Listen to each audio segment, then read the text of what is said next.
Welcome back, Shalligators, and welcome back, Lovatics. Never quite understood that fan name, but that's okay. Today, we are going to break down the first two episodes of Demi Lovato's new YouTube documentary, Dancing with the Devil, where she really kind of goes into detail and throws a light on her 2018 overdose and the effects it's had, and more than that, like what led her to that place in the first place. Now, she said a lot of stuff in this documentary that I was like, whoa, girl, same, we have had the same experience in that category, and that's crazy, and I so get it. But there's other stuff that she said, and not even just her, but the people around her, that make me think Demi might not be out of the woods in terms of her drug addiction, and there might not be a lot of personal responsibility taken to the degree that could insulate her from something like this happening again. So today, we're going to break it down, and we're going to talk about how to really look your demons in the face and take responsibility for what's going on in your life. Because like I said, like I always say, we have to be our own savior. We're going to break it down. Before we get started, I want to remind you to head over to Flays.com and sign up for my subscription-only ad-free platform where we talk about things that YouTube won't really let us talk about. BJs, HJs. We're talking about all sorts of wiener things this time. Yeah, just you guys submitted your wiener questions to me on Instagram, and wow, a lot of wiener content coming. So get excited. Also, if you would like a video shout out for yourself, a friend, if you want a question answered and something I can help you with, head to Cameo. You can book me over there. If you have a little bit of a longer question, head to my website, shallonlester.com, where you can chat with me one-on-one and get some help with any little thing that's going on. So speaking of help, man, Demi, dude, did she go through it? Now, we all remember her 2018 overdose. She almost died. I mean, She says in the documentary that she was like 5 or 10 minutes away from death. Can we talk about the lack of capitalization in these videos? That stuff gets me. But the origins of this documentary started way back in 2018, before her overdose, when she was on tour and she was doing kind of like a tour documentary. And it was so interesting to watch those clips because everyone at the time was like, she is so here and she is so focused and she is so present and she is so happy. Well, clearly not. And I bring that up, and I'm going to keep hammering this point home throughout this whole video, is that one of the thing that got me into this channel is that celebrities lie. Literally, the first video I did that really skyrocketed this channel was breaking down Jordyn Woods' Red Table Talk, and the video was how to spot a liar and all the ways that she was being duplicitous. And it's like, you guys know I was the editor of Star for a long time, and I would see this all the time. Like, we would have sources and confirmation and medical reports of they're not sober, they're not this, they're not that. And it was just, it made me so insane to watch celebrities gaslight their fans, people who really, really looked up to them. I mean, and this is such a benign example, Kylie Jenner, pretending she didn't have fillers. All those little girls who were fans of her were they would wake up every day. Is today the day that I just go from this goofy teen to this beautiful, voluptuous, curvaceous woman? No, girl. And it didn't happen to Kylie either. And when those girls failed to have that same outcome of puberty, they felt so bad about themselves. They're like, what's wrong with me? Why did it happen for her and not to me? What am I doing wrong? Oh, she says it'll be this lip gloss, this lip liner that'll do it? Okay. I hate that shit. I hate it when people lie to their fans. I've always said, say nothing. Say nothing. Either tell the truth or don't speak on it all. Jennifer Lopez and your olive oil only. Girl. So I try to keep it real about things, and things I don't want to talk about, I simply don't talk about, but I really try to keep it real with you guys. So it's frustrating for me to see kind of I felt like her documentary was a lot of and here's the truth, but here's all the reasons I did that bad thing that actually weren't my fault at all. So it got to be a little frustrating. We'll get into that. So I kind of want to go piece by piece. So one of the things, like I said, there's something that really, really, really resonated with me on this. Her relationship with her father. It's crazy because it was almost exactly the same as mine. It was almost the same as mine.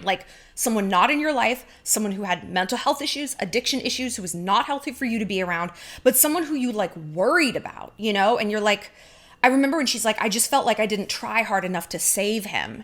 It's yeah, I mean, I get that.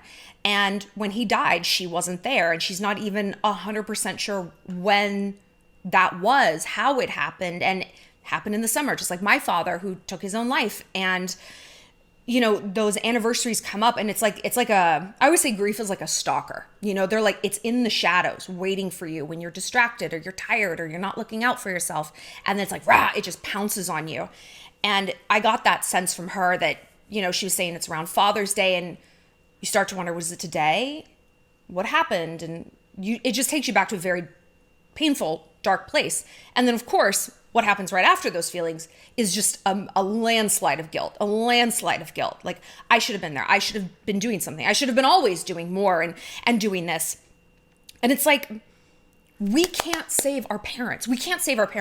There are so many interesting, like, circular, I wouldn't even say parallels, but what would you, codependency or something in her relationship with her father that then other people had with her. Like, the things she said about her dad and the way she felt about him is how people in her orbit feel about her. I should have been there. I should have stayed over. I should have tried to save her. I should have known. And yet at the same time, all of these people, her family, her assistants, Demi herself, all say the same thing. You can't save someone who doesn't want to be saved. You can't make the decision to be sober for them. It has to be their decision. Otherwise, it's not going to stick. We heard that all through both parts of this documentary.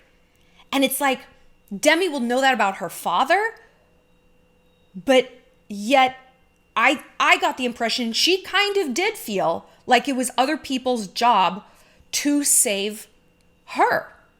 But yet, she was resentful of that help. She was biting the hand that fed her. So another thing that stood out to me is when her, like, I don't know who they were, backup dancers and choreographers and her basically tour team were like, yeah, our life was as rigid and controlled as Demi's because we couldn't ever trigger her. There was always like, well, what's in your dressing room that's bad to eat? And, well, are you sober? You need to be drug tested. Would you put up with that shit? I wouldn't. I wouldn't. I'm sorry. It's like, I love my best friends, but hey, their path is their path. Mine is mine, because they can't handle their alcohol, their weed, their brownies, whatever. Why should that be something I'm punished for and under a microscope for? Like, I think it's like, I understand why people would make those sacrifices to be part of this huge tour and because they loved her. But I also think it's not a helpful thing to show a person who has no maybe organic self-control, who needs, as Demi rattled off, dietitian, nutritionist, therapist, sober coach, sober companion, blah, blah, blah, who isn't manufacturing that willpower within, that it's cold-blooded, all coming from the outside. I don't think you do a person like that favors by bending to their problems, you know? I had a friend like that. Actually, she was very heavy and she made the decision. She's like, I want to get healthy. I was like, great, that's amazing. Let's come work out with me. And it was very much, everything was on her terms. If we all went to a restaurant, it's like, well, why are you ordering that, Shallon? You're getting a baked potato. Don't you know I'm trying to lose weight? I'm like, and finally I was like, I wasn't offering to share with you. Like, this is my food. I'm going to eat it. I appreciate and I love that you're on this journey, but it is your journey and it's not mine. So don't think that the whole world is going to bend around you and your feelings. Right? That's kind of just not how the world works. And as we can see by the outcome in Demi's life, it isn't actually helpful. I can't help but think that those people who are being like micromanaged for an issue they didn't even have got to be pretty fucking resentful, right? Because if Demi had one chick, she's like, I had to stay over one night because Demi had a cookie and was like spiraling out of control. Dude, I'd be pretty fucking pissed. I'd be pretty pissed if that was my night. I'm like, no, I don't want to go home to my family, to my shows, to my comfy pajamas. I want to sit here and hear you talk for 4 hours about that cookie. That's what I want to do. And I think that girl, the assistant, I think she was also the one who found Demi the morning she overdosed. And she, you know, the context in which it happened was interesting. She's like, Demi had said she wanted to go to this doctor's appointment really bad the next day. So I went over there, you know, early to wake her up. To wake her up? You had to wake up a 27-year-old woman. She can't set an alarm? What? I think that's very strange. I know a lot about celebrities. We deal with celebrities a lot. Obviously, it's all we talk about. That is extreme even for a celebrity. I mean, most people who really would be okay, let me start that over. If Demi was truly as focused on her sobriety, not even sobriety, but health, you know, like, because we're going to talk about sobriety in a minute, but focused on her health and being an autonomous person, as she said she claimed to want many times in this documentary, we'll talk about that in a second, she would be able to get herself out of bed. You're pushing 30, you can get yourself out of bed, okay? You're not 4 years old. You're not. But the fact that she was outsourcing even that small amount of adulthood and self-reliance, to me, is a huge red flag. Had I not known anything about this, and before she had overdosed, if that's all you told me, I'd be like, that's bad. That's bad. You know who else had to do that? Michael Jackson. You know who else? Johnny Depp. I remember getting stories when he was filming, I think it was the last Pirates of the Caribbean movie in Australia, that there was someone from the studio who went to his house. Let's say he was supposed to get up at like 7 a.m. in order to make it on time, because they gave him a lead time of 4 hours before he had to show up. Keep in mind, he's not doing like Captain Jack Sparrow, like the dreadlocks in his fucking rented mansion. They do all that shit for him. Costumes, he just has to get his human body there. Still, they gave him 4 hours just to get there. Right? They still sent someone from the studio to sit outside his house like an FBI agent in a surveillance van to like stake him out like, okay, is the light going to go on? Is the light going to go on? Is the light going to go on? Okay, we're calling. We're calling. Now we're going to knock on the door. And how has Johnny Depp turned out? A mess. A mess. Regardless of what you think about him and Amber Heard, to me, they're both so incredibly mutually toxic. I've done a video on it. Like, he is a human mess, right? Because again, if we can't trust someone to do that, just literally the most basic thing, we probably can't trust them to do something that's actually very hard, like stay away from drugs and alcohol, eat in a way that's healthy, not exercise until their knees blow out, something like that, you know? So I think that was extremely significant. And given how much like rigidity surrounded her in terms of what she ate and whether she was sober and all the other people having to adhere to those rules too, she was not making those decisions. Who the fuck can't stay sober if you have someone literally breathing down your neck 24 hours a day, right? It's not that complicated, which is always funny to me when sober coaches are like, I can't even fucking work with this person. Or someone does have a sober coach and they find a way to get high. By the way, did you guys see on Instagram, Demi's old sober coach has been kind of like subtweeting her and flaming her out? Like, he posted this one thing like, I don't know, but it was like a filing cabinet full of excuses and something like, bye bitch. You know, when you wear a sober coach out because they're used to dealing with like the hardest population on the planet. But why did this happen, right? Well, I honestly don't. I see slivers of self-awareness from Demi, but even the self-awareness has this spin of, but it wasn't my fault.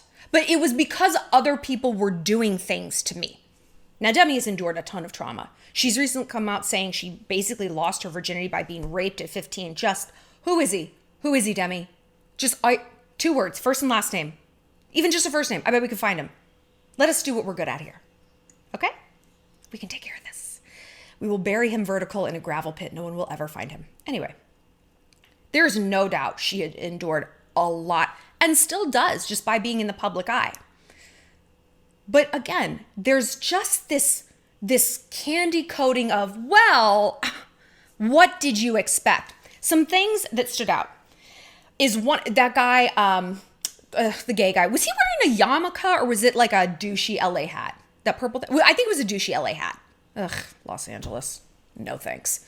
But he was like, you know, everyone was telling her what she could and couldn't do. Well, people were telling her she couldn't do drugs. And everyone was like, if you slip up just a little, you'll end up dead. Well, that's actually exactly what happened. So she was like rebelling, like, oh yeah, watch this. That to me is a positive statement. Oh yeah, world, let me show you what I can do. That's kind of the subtext. You think I'm not going to make it to Harvard? Watch and see. That is not how I would like spin. I'll show you all the drugs I can do. So the fact that like again, in her inner circle, it was kind of couched as like, yeah, you just break out of the shell. Get him, Demi.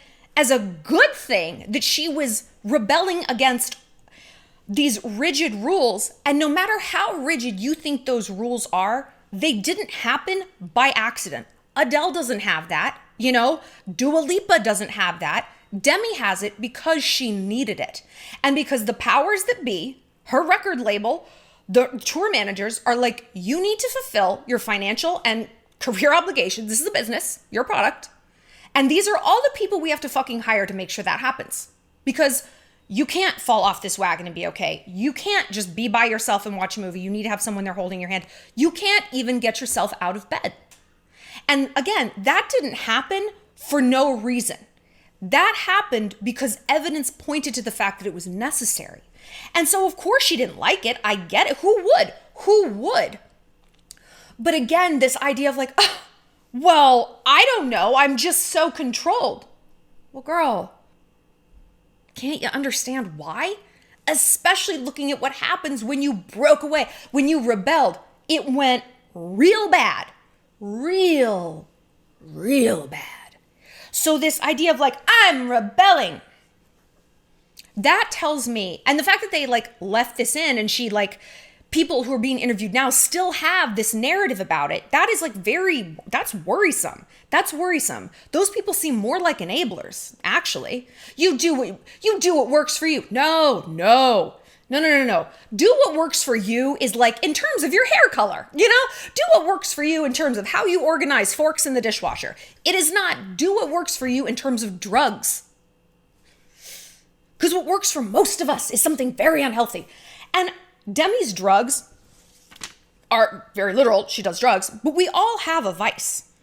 Food, alcohol, gambling, sex, drama, spending money, cutting ourselves. There's always something. So we need to be very vigilant about how to combat this. But we're going to get into that in a second. Another instance of this whole, well, it was everyone else's fault but hers because of the restrictions they put on her. They told her she just couldn't do drugs. And you know what?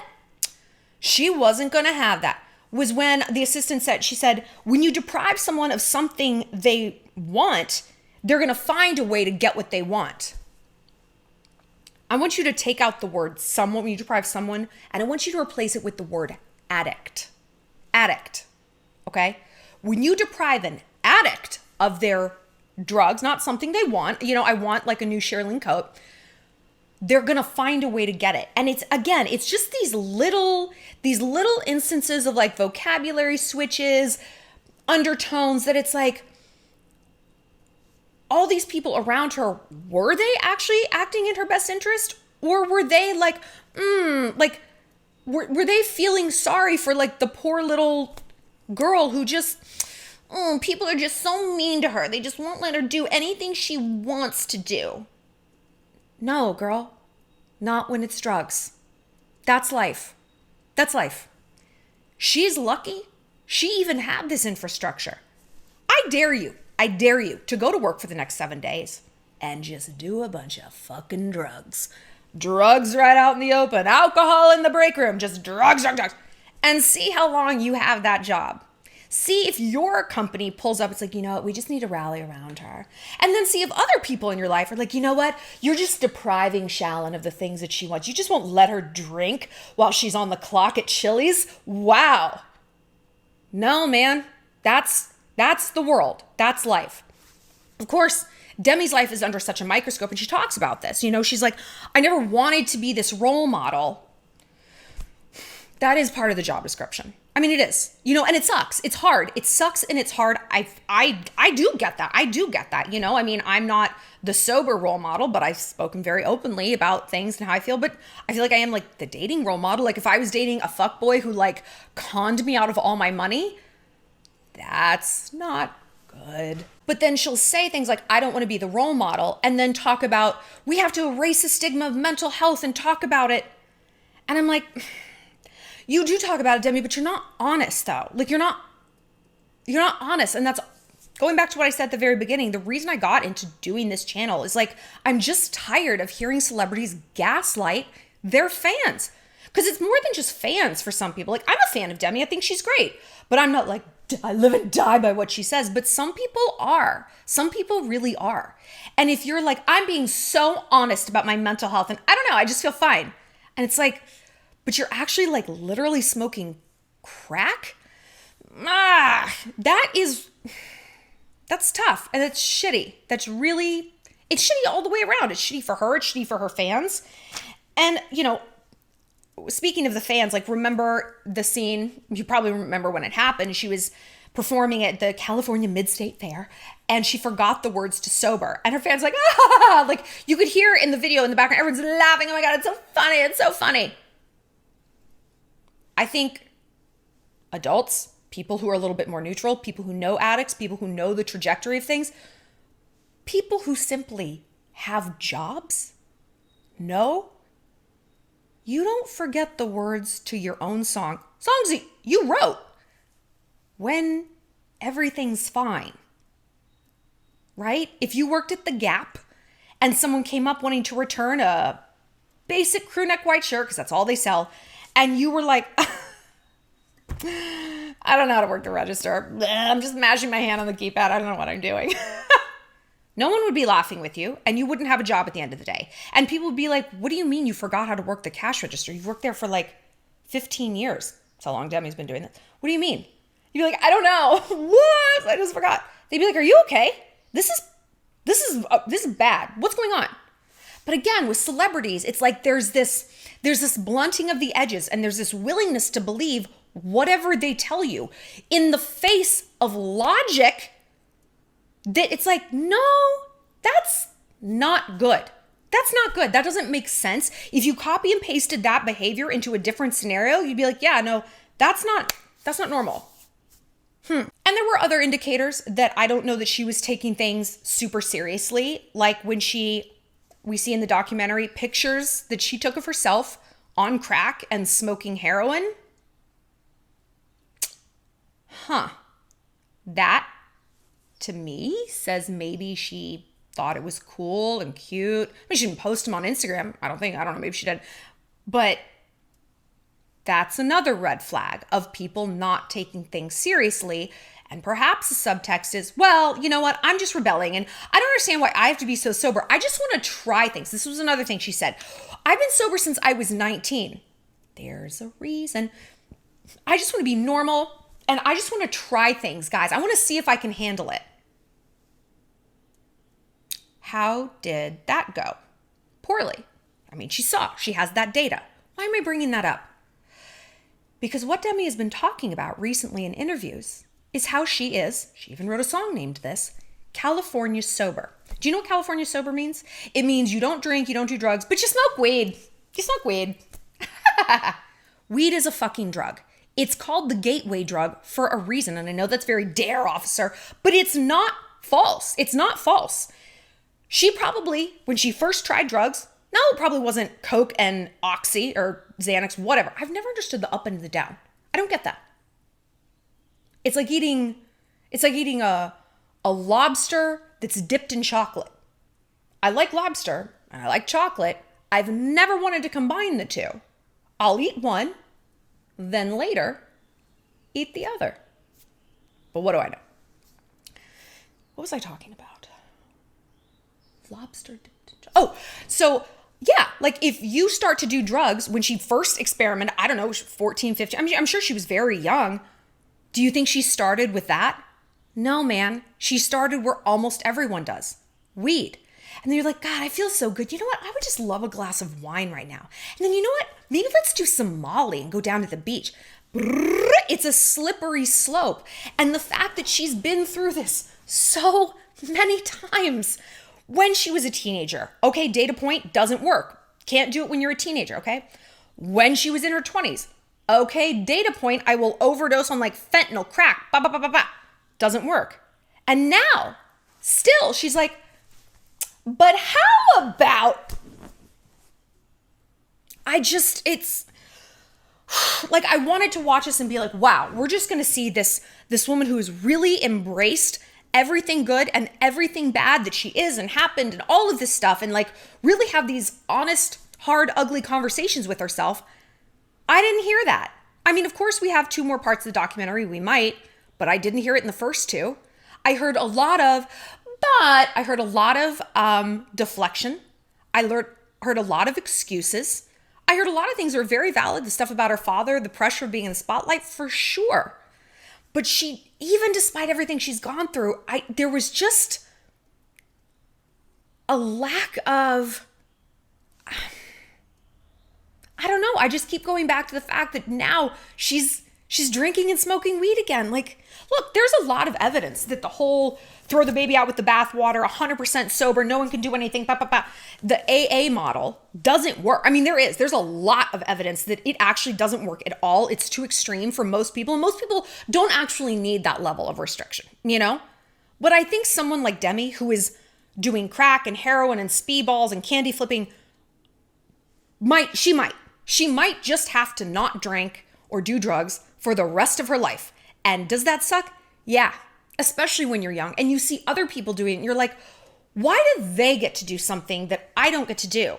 Why can they handle it? Oh, they're trustworthy with weed, but I'm not? Correct. You have accidentally arrived at the exact right conclusion. We have the medical reports to prove it. And no, it's not fair. And she keeps comparing the two to food. This is what she said in interviews. Well, I'm working on not being so restrictive with food. And like, there's foods that are bad and there's foods that are good and then blah, blah, blah. And they're into specific categories, you know? So why can't I feel that way about drugs and alcohol? Like, okay, there's drugs that are bad, but there's drugs that are fine. Because chocolate cake doesn't fucking kill you, Demi. Chocolate cake did not trigger 3 strokes, pneumonia, blind spots tonight. Like, that was not from Cheesecake Factory. And it sucks. And it's unfair. But I don't know, man. I don't know what to like say about her anymore. Like, I'm rooting for her. I've always liked her. She just seems really sweet and like not really with a malicious bone in her body. Although if you're a Selena Gomez fan, you might think different because those two have gone to head to head. You know, and I think there's a lot of people in the industry who've distanced themselves from Demi because they're like, she's full of shit. Like, she says she's this, she's not. No one can drink around her, or she's like on a bender and you kind of don't know which Demi you're going to get from time to time. I get that. And a lot of us have friends who are like that. They vacillate between extremes and they can be very difficult to deal with. But what I want to talk about is what we can learn from this, right? I think a big lesson is don't do crack. You know, crack is whack. Crack is whack. They're all whack. You know, and again, like, did I already talk about this? Why drug dealers put fentanyl in their drugs? My friends and I were talking the other day. We're like, we can get premium champagne, best champagne in the world, premium water, perfect cars. Like, every sector of life has a premium version. First class seats, a yacht instead of a weird ferry. Except for drugs. There's no like drug concierge. There's no drug VIP. And if people could, I think so many more people would do drugs if they could be assured that what was in the drugs was like pure. This is pure cocaine. This is pure Molly. These are pure mushrooms, pure THC. You know exactly what the high is going to be. Not like, maybe it's fentanyl. I don't know. Oh, could it be meth? Ooh, meth. We don't know. Like, why are you trying to kill your own goddamn customers? Why? Do I have to do everything around here? Anyway, what can we learn from this? How can we avoid the trap that Demi keeps veering into, which is maybe she is. We're going to find out as this goes on, whether or not she is really looking her issues in the face, whether she is doing what she said, previewed of in this video, is spending these last 2 years doing the work. I mean, has she? We know she got in that relationship with that trick bitch, her homeless ex, Max.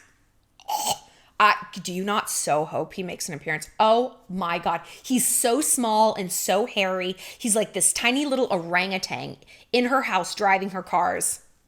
But that was indicative of things not being great because he was such an obvious grifter. Anyway, how can we avoid this? How do we take responsibility for ourselves? Do we have to? No, I mean, like, do we have to? No. Look, I'm telling you right now, you don't have to. You can close this video. You don't have to watch anymore. You can be like, oh, I came here for the Demi tea. I don't really want to know this. That's fine. But you know what? no one actually is going to want to hear you bitch about your life, your weight, who you date, why you're always getting cheated on, why you don't have a good relationship with your sister, why every one of your bosses ever has hated you, why your teachers are all against you. They don't want to hear it. You know why? Because they're like, who's not the common? Oh, no, not you. Yeah, baby girl, you are the common denominator. And again, it sucks. It sucks so hard to acknowledge and accept that we are actually the architects of our own misfortune.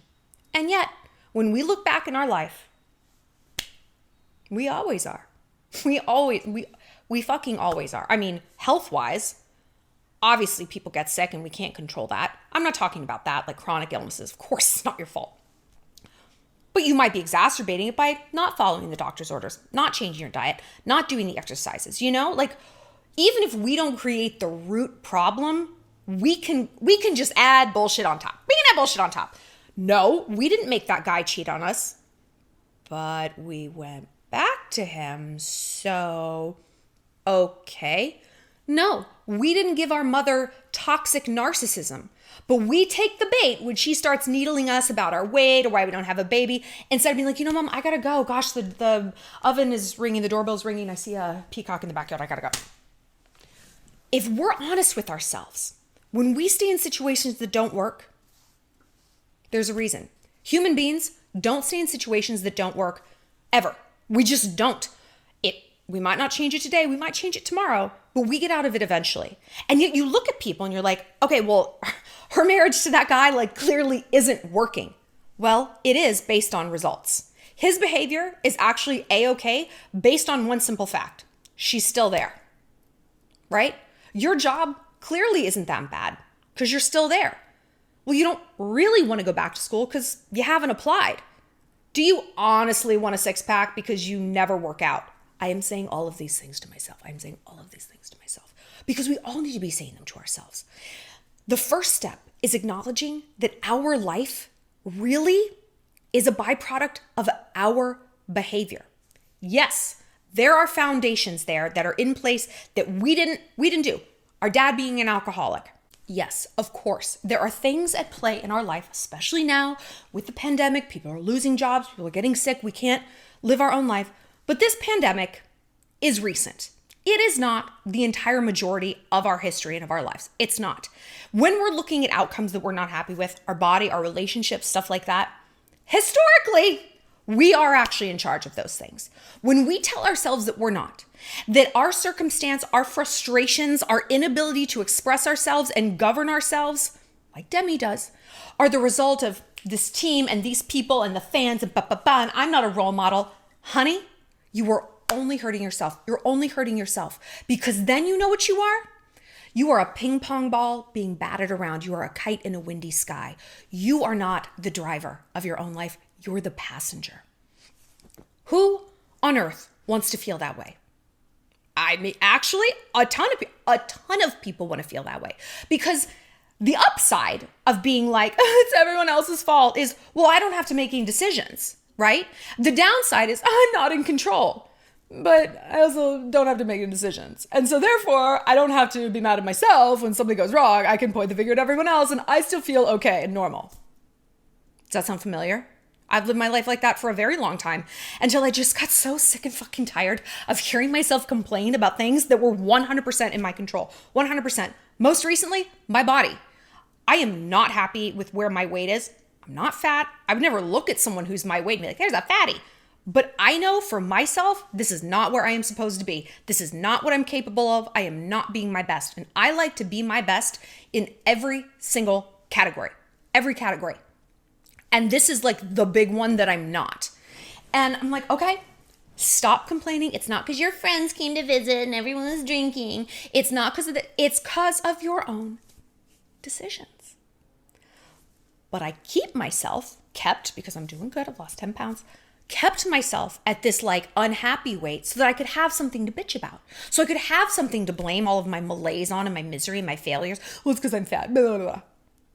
And then I'm like, you know what? maybe it's just time to stop this. Maybe I'm getting a little sick of it. Some people will never reach that conclusion. Some people are professional victims. They fucking love it. They're martyrs. They're victims. And you know what? They're exhausting and they're draining. This is not who we are. This is not who the Shallon is. This is not what a Shalligator does. We look at ourselves in the light, in the mirror, in the eye, and we're like, all right, I'm ready to do the work. A lot of people don't like the stuff I say because they're not ready to hear it yet. And it comes off, it's too harsh, it's too abrasive. I fully get that. But it's like a vaccine, you know? It gets in you and you're protected, but it hasn't sunk in yet. It needs a minute to take hold. And when it does, you're like, okay, now I'm ready to receive the message. But most of you guys who come here, you are ready. Something draws you here. You're ready to look this stuff in the face because you know what you are at the end of the day. You're fucking tired. You're just tired. You're tired of being cheated on. You're tired of these fuckboys. You're tired of fighting with your sister. Tired of trying to get your pants buttoned, right? You're just tired. So how do we do that work? How do we change it? The first thing you need to realize is that no one is coming to save you. No one. I realized that.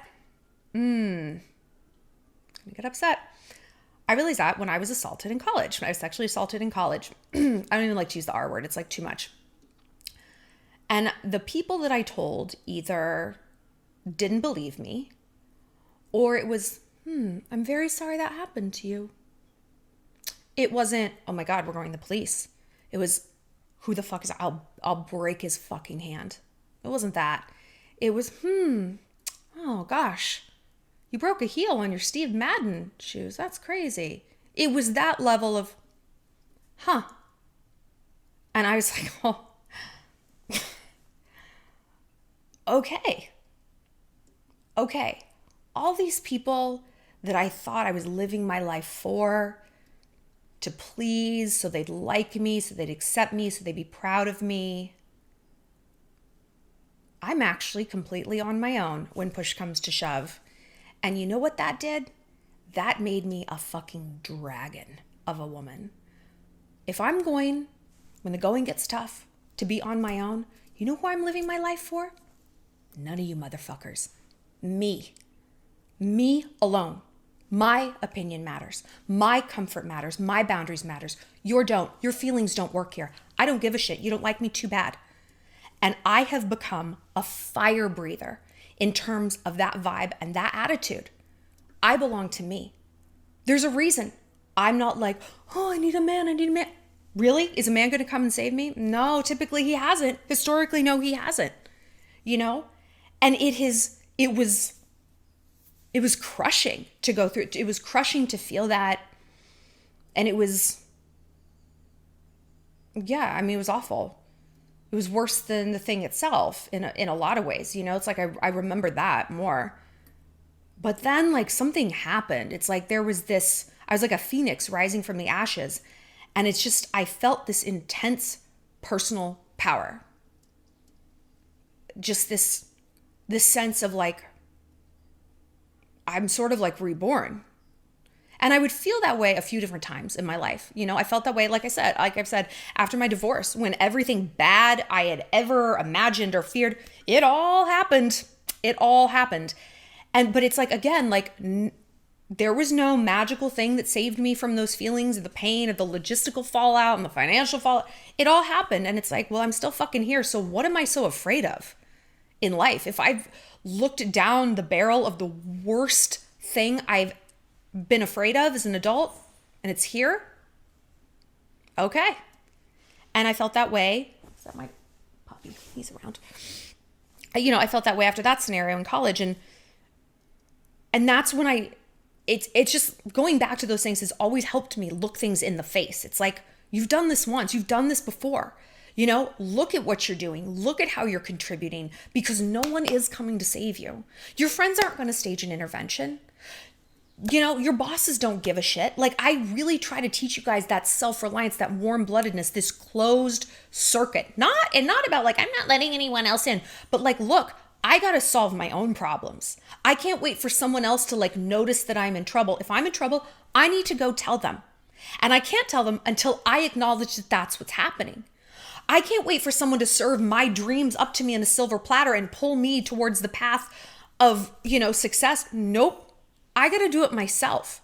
I can't blame my eating habits on my friends. If we want to get as granular and literal as that, it's like, I, at the end of the day, am all I have. We all are. That is the human condition. And that's why I veer into braggadociousness, because everything I've done, I've fucking done on my own. Okay. Well, hi. Who's my little bear? Ooh, yeah, we got a little hound dog here. Okay. Don't knock the light over. That's why I'm very proud of myself. And that's why when I'm mad, I'm super fucking mad. So look at your life and say, be honest. Where am I not taking responsibility? And you know what? If you really want to double down on the icky feelings, ask someone else. Ask someone else. Ask someone you love. Someone who maybe has a little neutrality from life. Maybe not your best friend, because dynamics can be complicated. Maybe not your sister. Same there. And just be like, where do you think my responsibility blind spots are? Do you think I chronically blame other people, or not even blame, but do you think I outsource my happiness to other people? Do I think it's my boyfriend's responsibility to make me happy? Do I think it's my boss's obligation to always give me a chance and elevate me and be my mentor? Mentors don't fucking exist. Mentors don't exist. Everyone's looking out for themselves. No one is going to stop their career to help yours. That is not the law of the jungle. If people do, great. But if you move through life expecting that, well, you're always going to be disappointed. And again, you're always going to feel like a victim. And that copy paste to every single relationship in your life. Friends, you know what? Hey, I'm trying to get sober. I'm trying to work on myself, whatever. Don't expect your friend to do that with you. Why would they? Boyfriend, you need to make me happy. Girl, you need to make yourself happy, right? It all funnels back to us. But like I said, this is icky. It's icky. We don't want to do this. Who doesn't want to sit there and be like, everything good that's happened is because of me and my fantasticness, but everything bad is someone else's fault? That is literally a psychological principle. This is what people default to constantly. But when we can look at everything in the face, if we can even swing wildly the other side, actually everything is my fault. What that means, take the word fault out, everything is within my control. I'm not powerless. I'm not a victim of the cancel mob or deranged fans or whatever Demi felt, I have all the power that I need. I have all the resources. I have enough of a driver's seat. I can get to wherever it is I need to go. That's the upside. What I went through in college, realizing that. Shattering feeling, I'm all by myself. No one's coming to save me. But it's no one's coming to save me, and therefore, no one's going to tell me what to do. The only person I have to please in this world is myself. That's it. Wow. The way that unburdened me, especially as a 22-year-old, it's I have to be what my mom needs me to be for my career, but my grandmother wants me to get married right away, blah, blah, and my friends want me to be this. Fuck all y'all. And I mean that with the utmost love and respect, because I love all the people, but fuck all y'all. This is my life. I do things my way. It doesn't need to make sense to you. It doesn't need to look the way you would have it look. It doesn't need to feel the way you would have it feel. It only needs to work for me. And so I constantly go back to checking in on myself. Does this work for me? Does this align for me? And it becomes like a muscle that you flex. You get better and better at understanding what your true authenticity is. And then it's just it's second nature, right? You're no, I'm sorry, that doesn't align with me. No, that's okay. And when you do something that doesn't align, it's out of place because you're used to alignment. And of course, this is an ongoing life journey. And we can veer, it's slowly, we veer into the wrong place and we're okay. But the more we practice that alignment and that authenticity, like I said, the easier it gets. I hope that this is something that happens for Demi.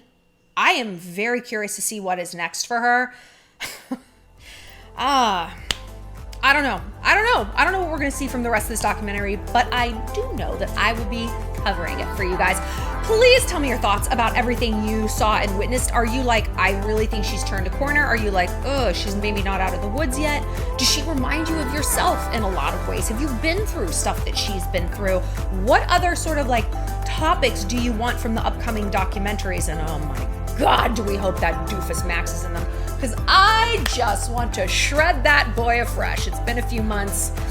My claws are getting a little dull. I'll see you later, Shalligators. See you next time.